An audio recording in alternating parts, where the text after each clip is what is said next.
is over, the Right Honorable Speaker will now welcome the President and then invite him to deliver his message on the state of the nation.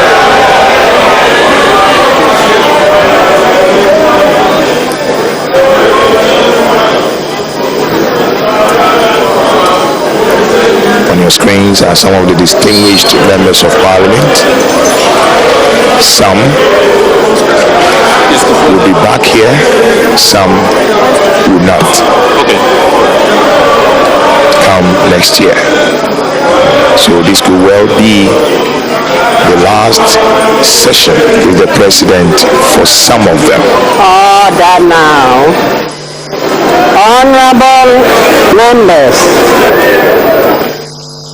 the House is privileged to have the presence of His Excellency Professor John Evans Atta Mills, President of the Republic of Ghana, and Commander-in-Chief of the Ghana Armed Forces in the House. His Excellency the President is here in accordance with Article 67 of the Constitution of the Republic of Ghana to deliver a message on the state of the nation of Ghana to this Honorable House. On behalf of leadership and members of this august House, it is my privilege and singular honor to welcome His Excellency the President of the Republic to the House. Honorable members, I have the greatest pleasure in inviting His Excellency the President to deliver this address. Your Excellency, please.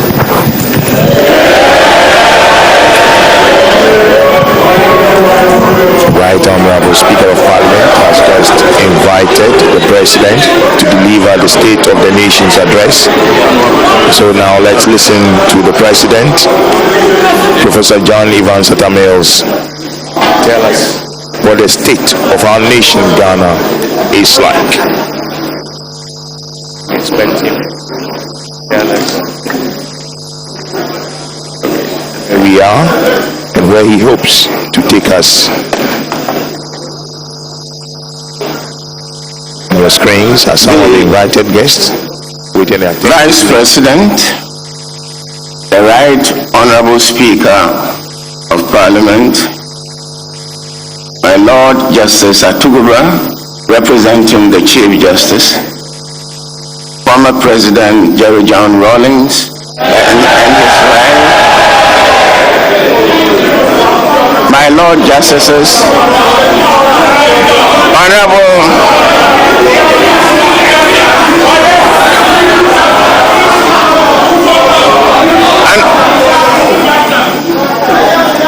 Honorable Ministers, Honorable Members of Parliament, Nime, distinguished ladies and gentlemen, I want to greet all of you and to wish you a belated, happy and prosperous 2012.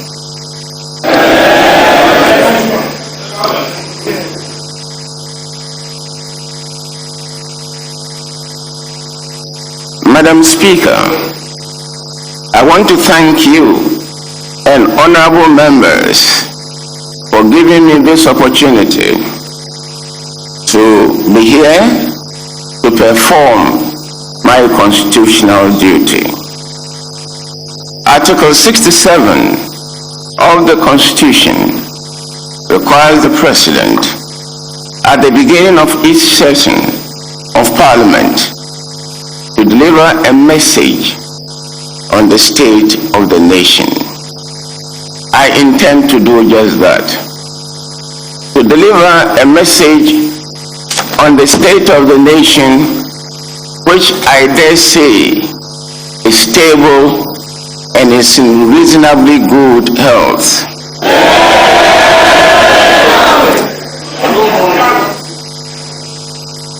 The economy is full of promise, and in terms of development, we have made great progress.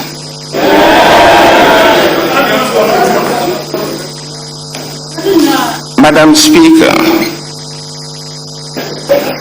for the 3 years that I have been president of this dear nation of ours, we have been able to move this country forward in the right direction in accordance with our manifesto.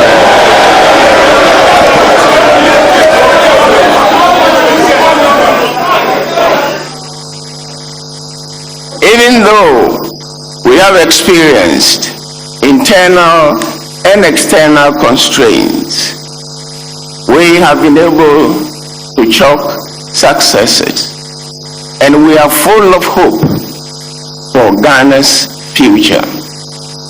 Madam Speaker, in the area of economic growth, this country in 2011 recorded the highest rate of economic growth in the history of this dear nation of ours.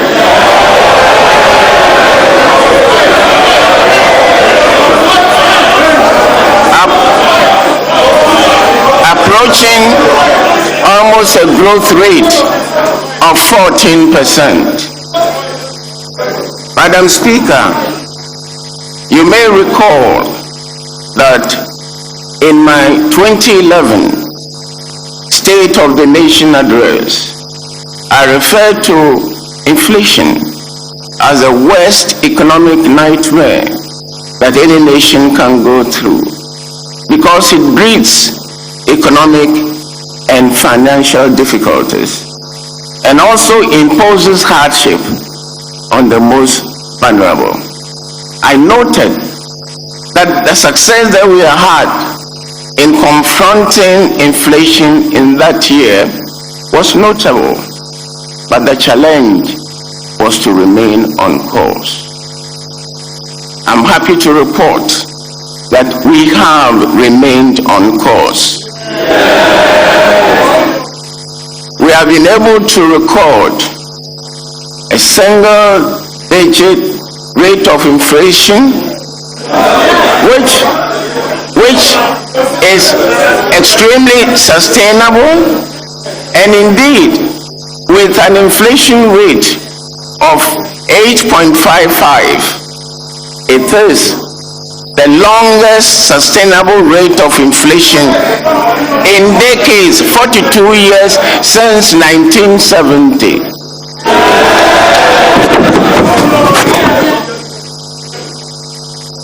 Madam Speaker, the successes that we have chalked should be a credit to all Ghanaians and to our government as the direct operators, and to you, members of Parliament, for being the monitors.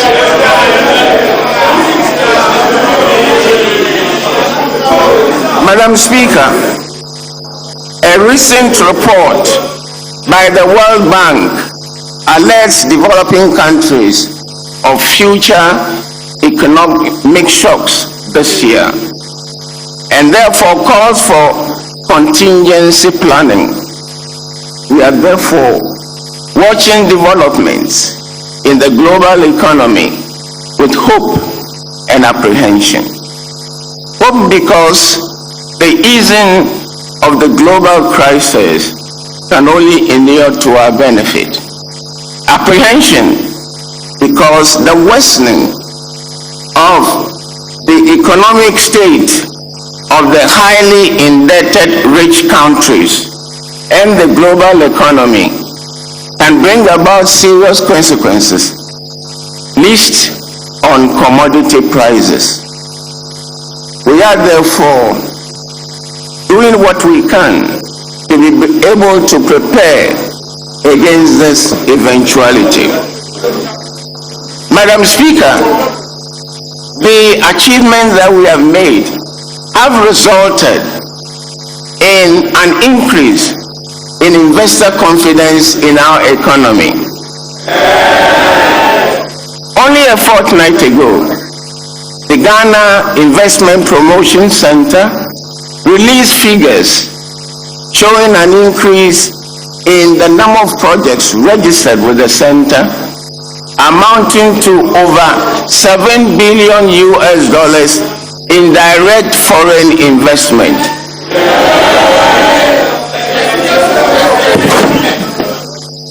That said, I expect the newly established Interagency Task Force to see to the full compliance with the GIPC Act, especially in relation to immigration and tax.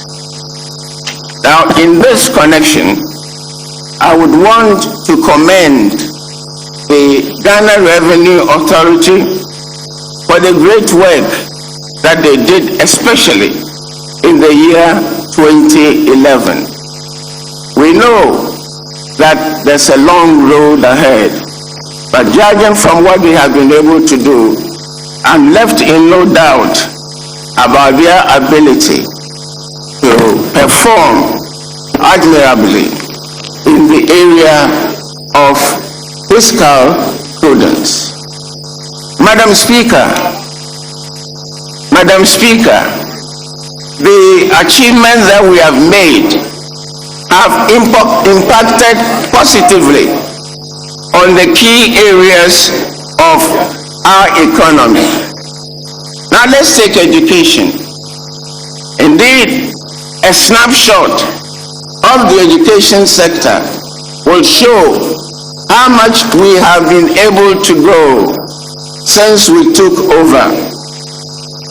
Indeed, it reveals that in the city of Accra, for example, many classroom blocks are being constructed in order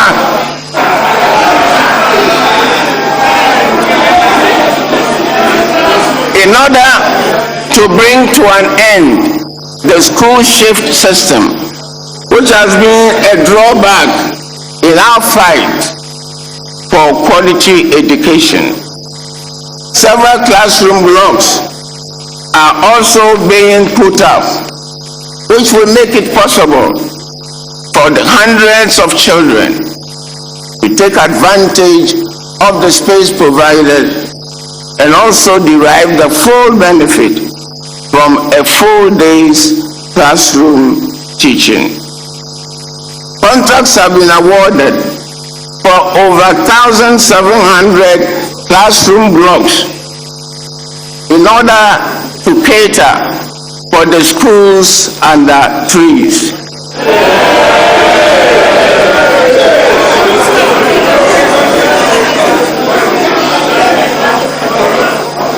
On completion, the 4,320 schools under trees that we came to meet will be reduced by about 40%. We are on course in eradicating the schools under trees phenomenon. We have in our free school uniform policy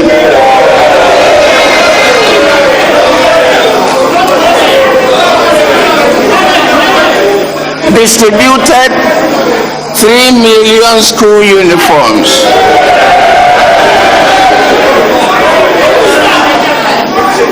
To needy students nationwide, with a basic school population of 5.2 million.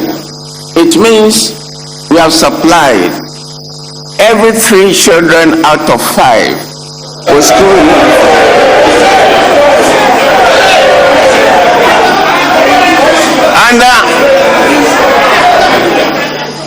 Under our free Under our free exercise books policy, we have made available to all students nationwide a total of 40 million exercise books. What this means is that every student in 2010 and 2011 had 8 free exercise books. In respect of the school feeding problem, we have rationalized selection in order to target more needy areas. In all, coverage has been extended. Now the second cycle.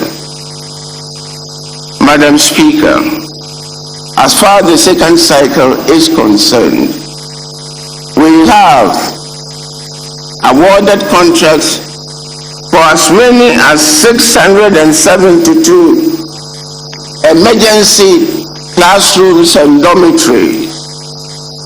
Indeed, they are in various phases of construction. Indeed, on my nationwide tour, I had the privilege of commissioning a few of these projects which have been completed. In line with our social democratic principles, it is our aim to make secondary education accessible to all students. The completion of the emergency classroom blocks will make it possible for us to increase enrollment. Between 2013 and 2016, we want to establish additional community secondary schools to cater for the underserviced areas and locate them throughout the country. As far as this administration is concerned, providing the youth with right education and also making sure that you address the employment problems of the youth are two sides of the same coin. Thus, we are ensuring that we complete as many of these classroom blocks as possible in order to ease the situation. Madam Speaker, with the School of Fisheries at Anumabo that we promised, it is underway.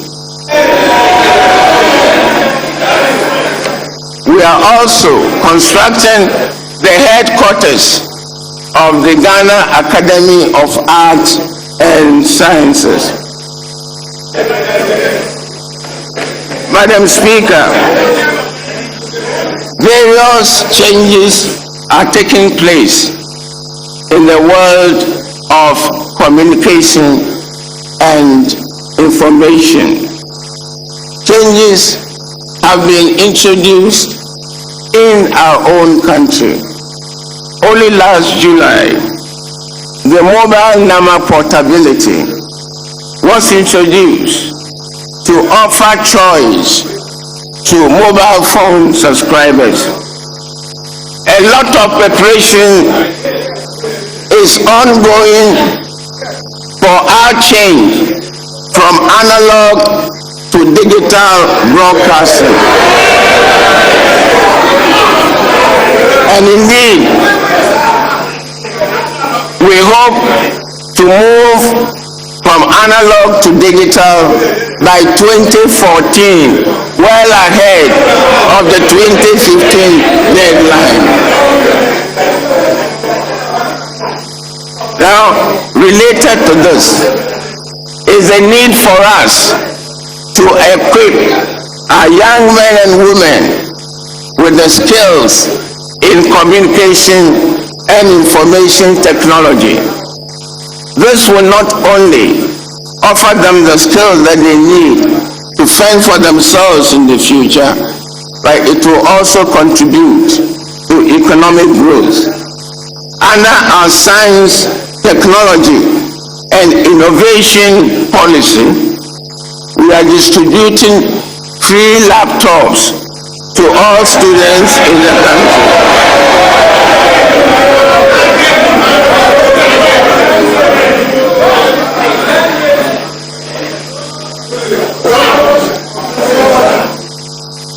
So far, 60,000 has been distributed, and I'm informed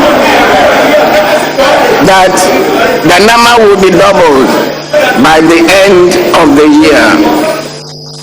This certainly is good news for the many students who hitherto had to take BECD exams in information technology without having ever seen or touched the keypad of a computer.